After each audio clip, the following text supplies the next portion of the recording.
Moin, ihr wunderbare Menschen des Interwebs. Ich begrüße euch ganz herzlich zurück zu meinem Let's Play von The Great Ace-Attorney Chronicles. Wir wollten uns in diesem Part einmal auf den Weg machen zum Lord Chief Justice Office und wollten mit Lord Strongheart über Kazuma reden.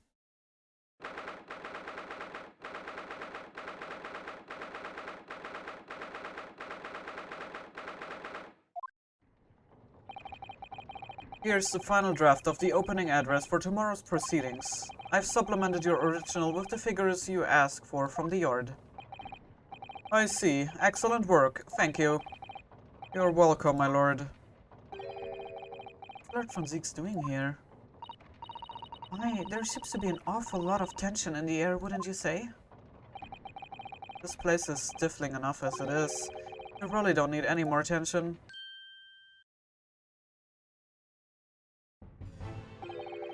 My apologies. I didn't notice you come in. Your small stature and dark dress make you all but invisible to me. Oh, no, it's entirely my fault for wearing black, I'm sure. From now on, you must dress in white from head to toe whenever you come here. Now then, Mr. Naruhodo. Yes, my lord. I'm right here.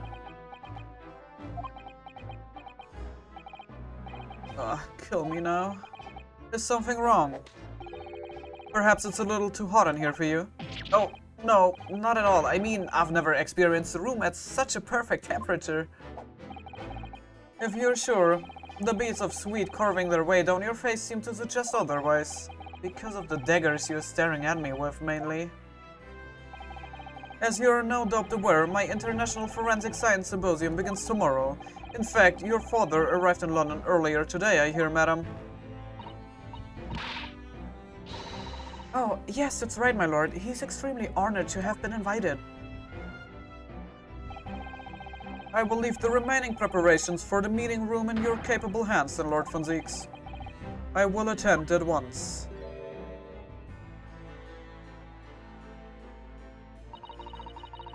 He gave you a very cold stare as he left, didn't he?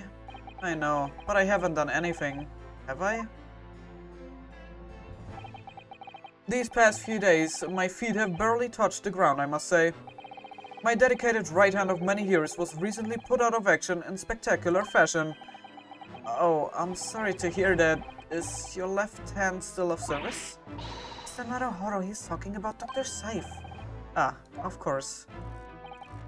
I'm terribly sorry about that. I was just, Fear not, you've done nothing wrong. Dr. Saif's own wrongdoing precipitated the situation. You needn't concern yourself with it any further. That would be a lot easier to do if it weren't for the piercing stare you're giving me. Lord von Zieg's is doing an admirable job of holding the fort, though disruptingly his apprentice has been missing since yesterday. Missing? What's become of Kazuma-sama now?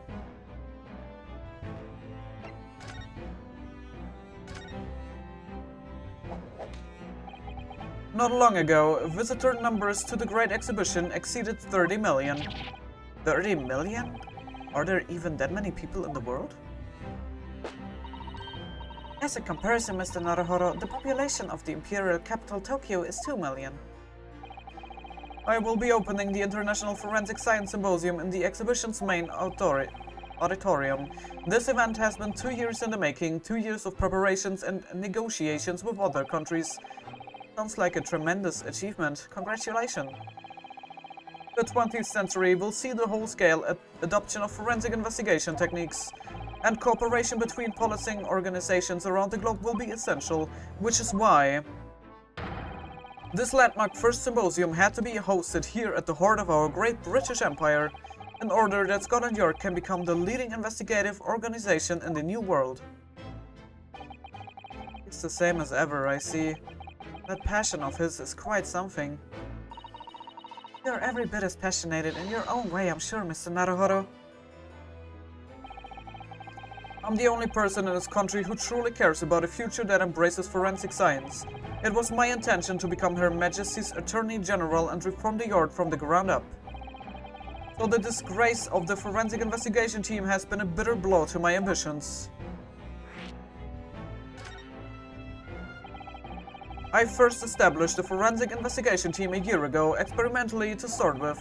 With Dr. Saif at the helm, it was steadily accruing and impressive record of achievement. I was on the verge of changing its name and elevating its status to a full-blown forensic investigating department. And can you not do that now? Obviously, nobody wants to hear anything about it at the moment. Even I can keep the story out of the papers.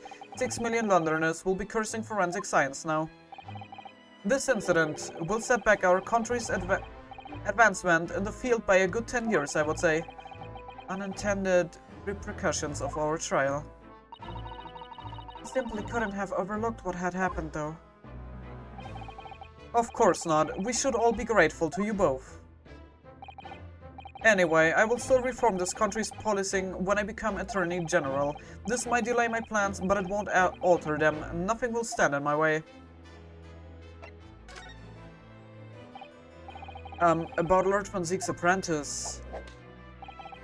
Ah yes, that came as a surprise to me, I must say, that you and he are old friends. How did he become an apprentice to Lord von Zieg's in the first place? It came about 3 months ago. An unidentified Asian man was apprehended by border police. My God. They found him hiding aboard a large goods vessel. Oh my, so he stowed away to get here?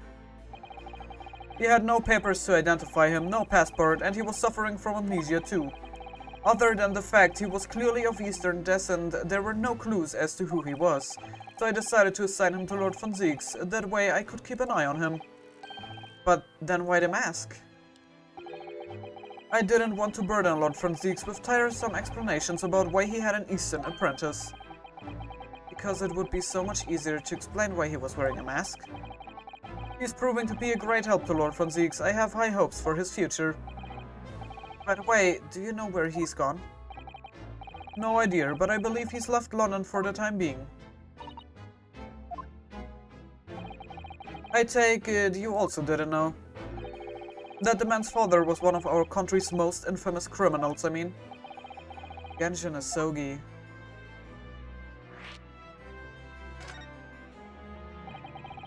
What we learned from that trial 8 days ago was a huge shock, finding out my friend's father was...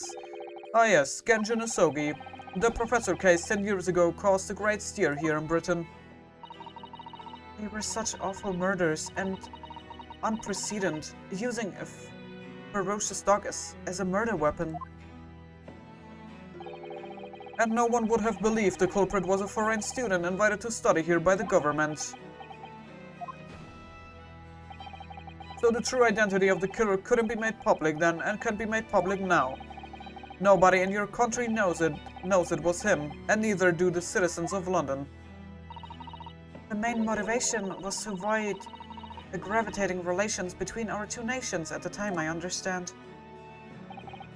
Correct. However, it has to be noted that there were some supporters of the professor's apparent cause. What? Supporters of a mass murderer? The majority of the man's victims were a blight on the aristocracy of the day. Somewhat ironically, their deaths actually benefited society as a whole.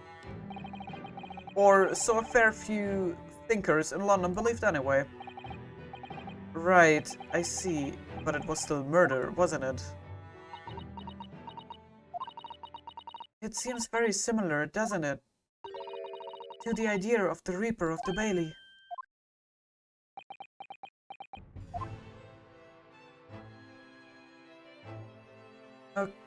Okay, gut, dann können wir hier jetzt aber nicht mehr mit ihm reden. Ich glaube, ich kann ihm auch nichts weiter zeigen. Also der Artikel ist, glaube ich, jetzt nicht so wichtig für ihn. Gut, okay, Kazuma ist mal wieder verschwunden. Dann können wir eigentlich nur... Weiß nicht, wieder zurück eigentlich zu Sholmes Suit. Vielleicht ist jetzt genug Zeit vergangen, dass wir jetzt den Klienten kennenlernen können von Sholmes. Und ja, es stimmt. Also tatsächlich, es hört sich so ähnlich an wie der Reaper von Bailey. Aber die Frage ist, warum hat er diese Menschen dann umgebracht? Also was sollen diese Menschen verbrochen haben? Und vor allem kann ich mir nicht vorstellen, dass Franziks Bruder ein schlechter Mensch gewesen ist. Also das kann ich mir jetzt schwer vorstellen. Also verstehe ich jetzt nicht ganz, warum er dann sterben musste.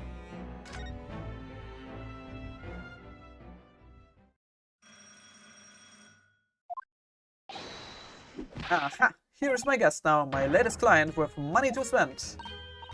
Oh, I do hope it's an exciting case, Hurley. Remember, Iris, we're at present gripped by the greatest problem known to man.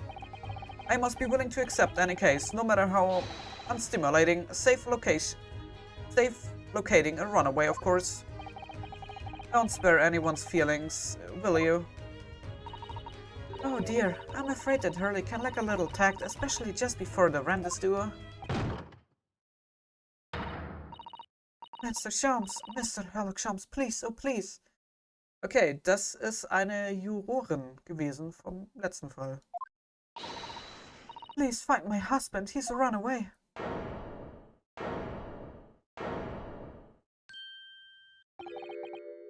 You upset me. I beg your pardon. Never mind, a personal matter, my apologies. What exactly are you trying to say, Mr. Naruhodo? I didn't say a word.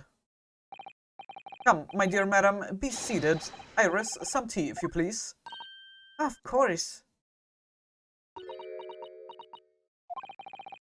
What's the matter, Miss Susato? Oh, it's just a gentlewoman.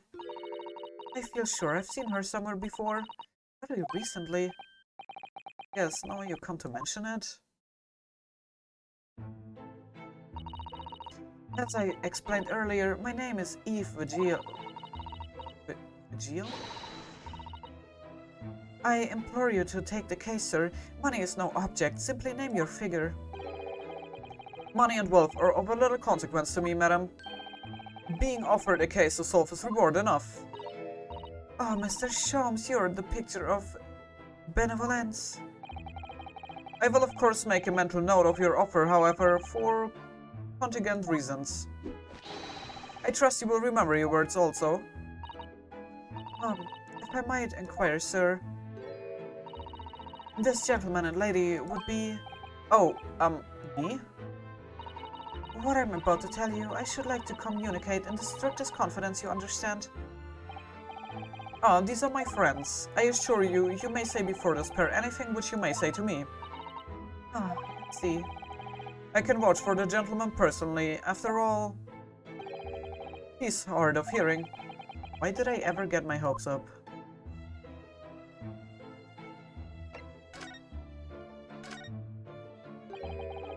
Forgive me for asking, Miss Vigil, but have we met somewhere before? Quite recently, perhaps? Oh, my. My dear fellow, what is your intention?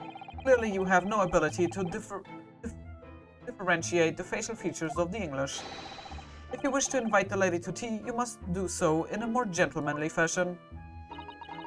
Is it possible that you are the nice young lawyer from the trial I attended last week? Ah, I recognize her. To have a man's fate in the palm of one's hand, oh gosh, oh golly, that sends shivers down my spine. I didn't quite recognize her because she's acting so differently now. It must be very difficult for you as a lawyer, being hard of hearing, I mean. Pardon? Oh dear, I'm so sorry. Don't worry if you can't hear. It was trippery, really, nothing more. Now look what you've started, Mr. Shelms. Thank you very much. I believe it would be prudent for you to sit quietly in the corner. Yes.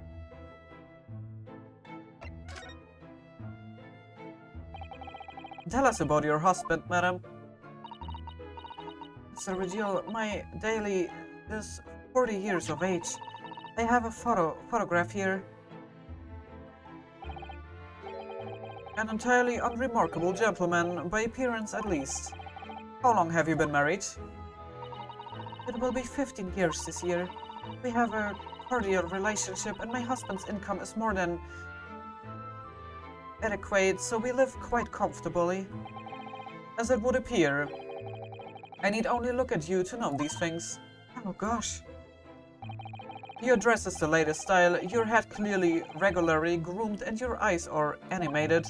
In short, you have no inkling as to why your husband might have disappeared, correct?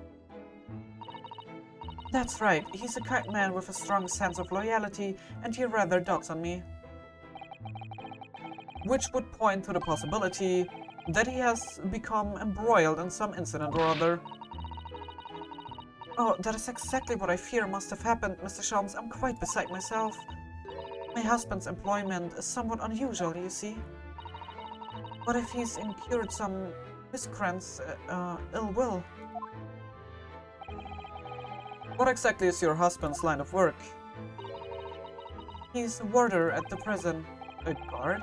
That is somewhat unusual.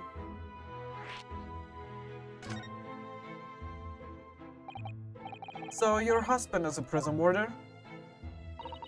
That's right, yes. Well, in actual fact, he's the chief warder. Indeed, I see. Well, chief prison warder certainly qualifies as something of a specialist occupation. Yes, it does indeed. My poor husband must prepare those dreadful punishments and see that they are carried out. Dreadful punishments? Does she mean capital punishments? And at such times, he must occasionally spend a night or two in the prison dormitory. But for that extra responsibility, he is remunerated more handsomely than the other warders. Of course, we make no mention of my husband's work to the neighbors. Yes, I believe your prudence is justified. Tell me, at what prison is your husband engaged? Berkeley Prison, Mr. Sholmes. Really? Berkeley? Oh, a fine establishment. If I'm not mistaken, there's a large cemetery just behind it. Yes, that's correct. Lowgate Cemetery. No. Lowgate Cemetery? The very place we were discussing in court? That's unbelievable. Unbelievable, my dear fellow. And yet undeniable. Sorry, Mr. Sholmes, I'm afraid you've lost me. Ah, pay no heed, madam, pay no heed. A private matter. This can't really be a coincidence, can it?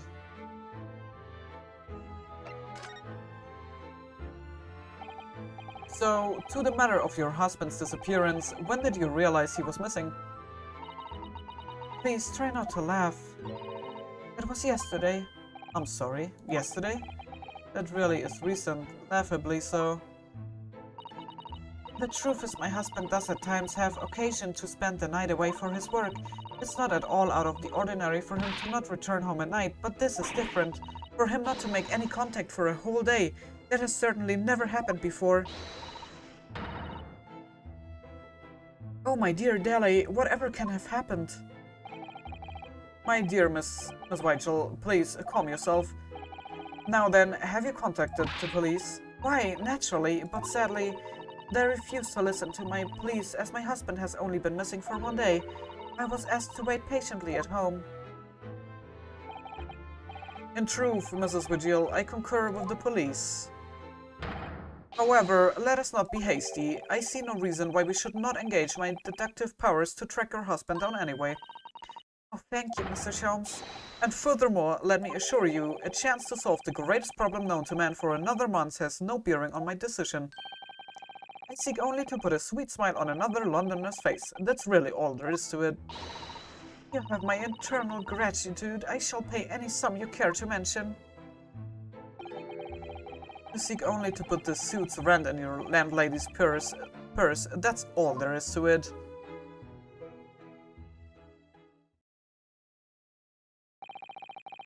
Thank you for everything you have shared with us, Mrs. Vigil.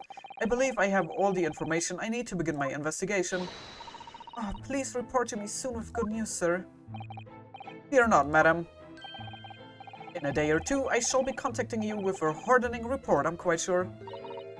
So soon? Oh, how splendid, Mr. Sholmes. Good news should be delivered early, I always say. If you would be so kind as to leave the photograph of your husband in my possession. Okay, das Foto haben wir erhalten. Thank you. Now, allow me to show you the door. I can't thank you enough, Mr. Sholmes. You've been simply marvelous.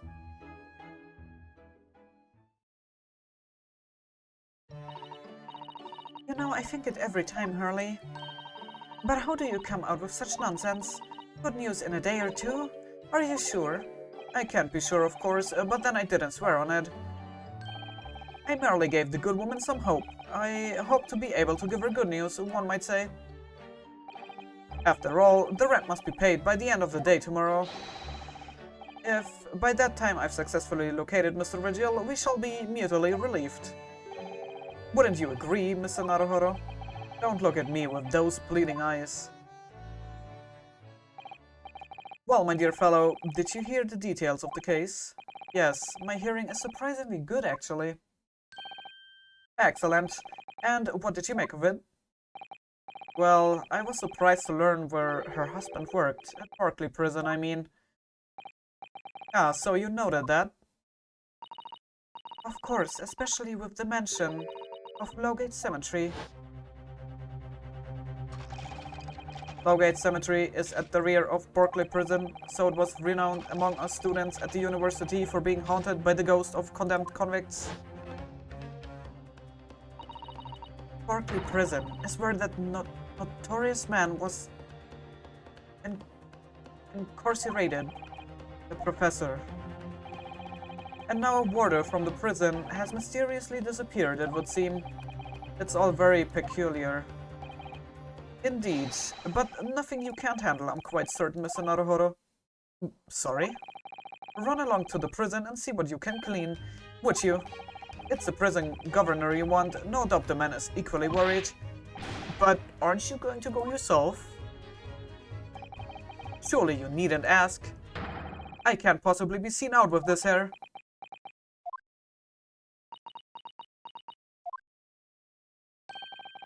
But didn't you go to Lime Street with that hair? That was a quite different matter. So I leave it in your capable hands now, if you will excuse me, I'm rather busy.